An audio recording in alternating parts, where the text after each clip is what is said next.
بله نها ودگرم آلیه میوان خواه که جیان عمر برپرس راگهاندنا شپیلا پیش روژا کرد لسوریه ج المانیا لگل منه که جیان دنباش جاره کدن دنباش بله سرچاوا که جیان داخویانیا وزیر لفهاتنا نشتیمانی علی حیدر تو چاوا دبینه یان جیواته یاوی چیه؟ براستی داخوانیا یان گوتنا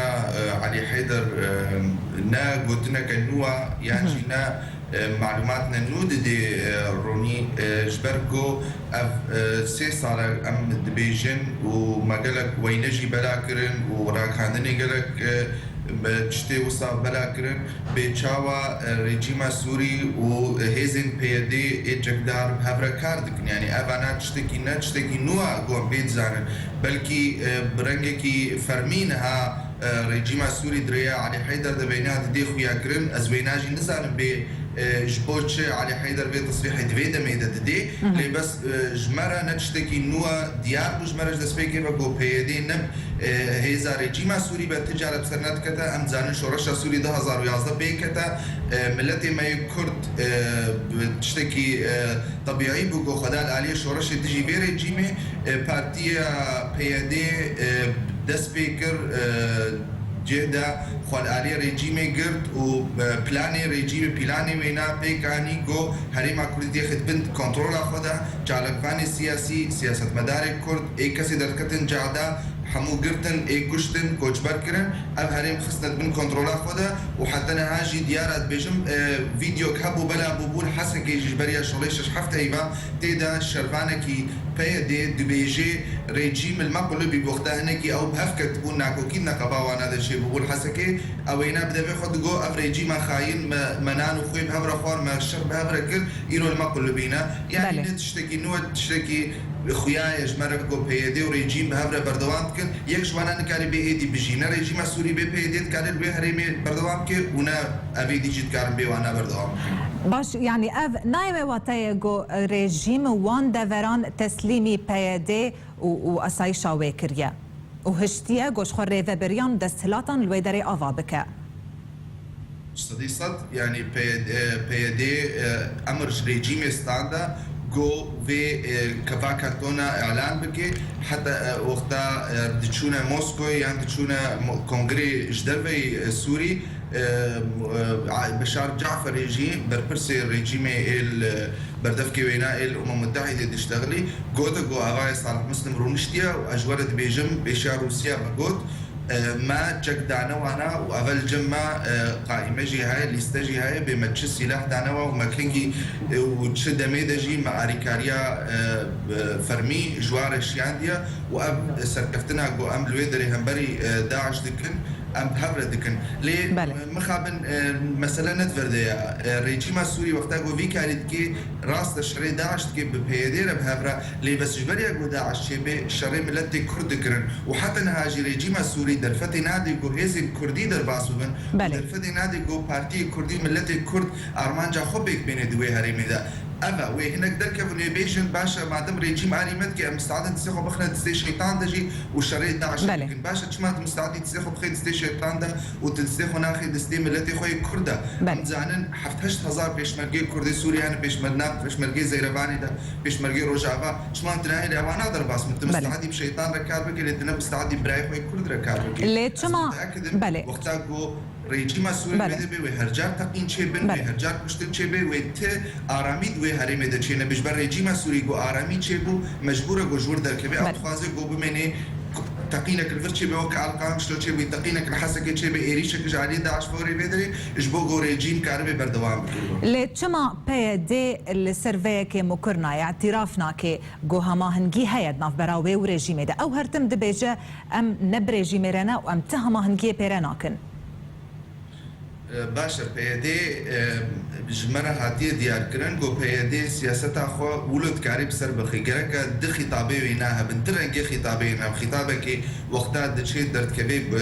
ئۆپۆزیسیۆنێ درونێ یان وەختا بە کنگرێ ئەوروپا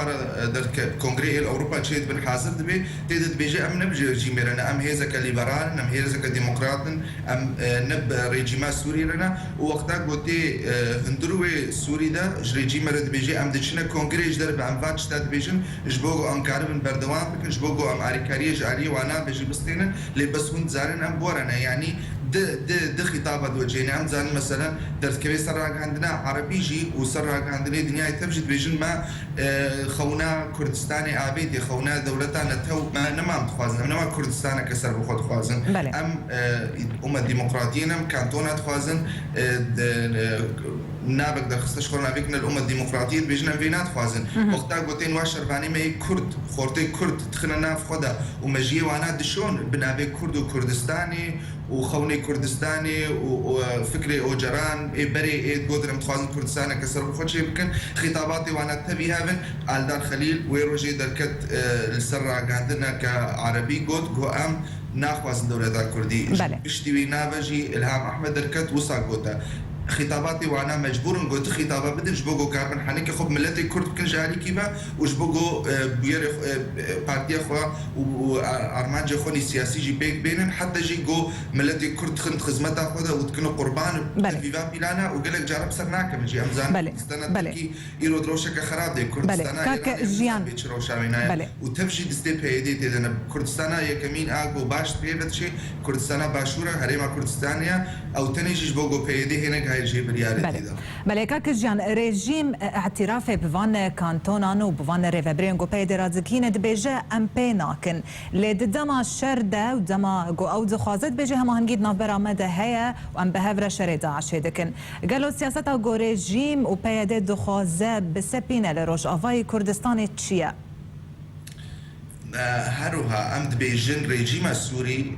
دويك ثقتي وباوريه نديده اف ريجيما هاني اغو بينجي سالما ناس نما كرد نداوانا